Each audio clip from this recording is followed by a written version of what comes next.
think we've got to do some real work on where people are and looking for opportunities. There are things that I can do because I'm single that I probably couldn't do if I were married, and there are things that y'all can do married that I couldn't do because I'm single, right? And so I just think we need to celebrate singleness and not define people by their relationship status. And here's, I'm going to say this, and probably our social media team is going to have my head on a platter, but the fact that you have to define that on social media is always just kind of rubbed me the wrong way. That you have to define what? Married, single, divorced, like you get in a a title, relationship. one thing. Yeah, Right, all that looking stuff or just not. that drives me crazy. Yeah. Because I just think that lends itself to comparison and all those things. So Yeah. I don't know. That just is always kind of, I just feel gross about that. But anyway, we have to live in a world that is primarily based on couples and families and Valentine's Day, those kinds of things. And you see all the the jewelry ads during the holidays, of couples and going on cruises together and all those things. That is not married people's reality. Right? Very rare. Yeah, I mean it's also all about perception. It's like Valentine's. What's that? I mean, that's just a terrible holiday for even married people. Yeah, and expectations are yeah, joy killers. Right. Oh my gosh. So I think that's good to have this discussion though, because you're seeing both sides of the coin. Right. You're seeing life from a different perspective than maybe you thought. Maybe you're listening to this and you're not single at all. You're married and have been for a long time and you're happily married. I would just consider, that you might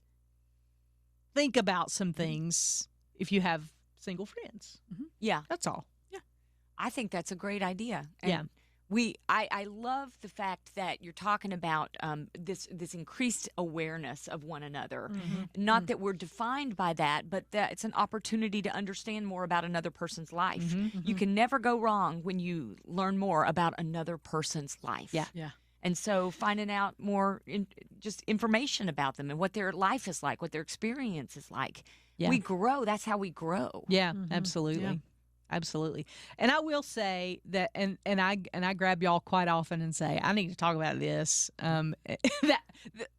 Work sometimes becomes my free therapy because a single person, especially a single parent who's trying to raise kids, has nobody to say, I totally blew it there and I need to go ask for forgiveness. You don't have anybody, or I was not hard enough on her, or I made the wrong decision, or I let them do something they shouldn't. There's no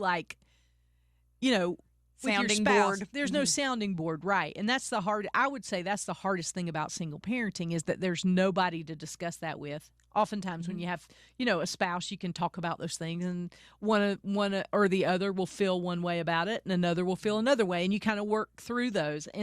And that for me is the hardest thing about single parenting because you just don't have that sounding board. But I would say it just as being a single person, I'm getting ready.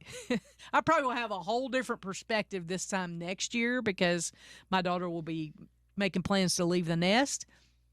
And that scares me a little bit. Yeah. But because really that nest will be empty, I mean, with you guys, you're coming up on those years as well, but you have your spouse. And that also can be a very hard time because you've been raising kids all these years. So I think it's just good that we examine that and turn it over and kick all the tires and make sure we're aware of it. How would one open the door to those sorts of discussions? Let's say you had a single friend and you wanted to let them know that, hey, I'd love to talk about that with you. Yeah. I think just offering, most of us feel like here's how, I won't say most of us. I'll say this is how I feel. I feel like because I'm divorced, I have this mentality of, I did this to myself, so I have to figure it out on my own.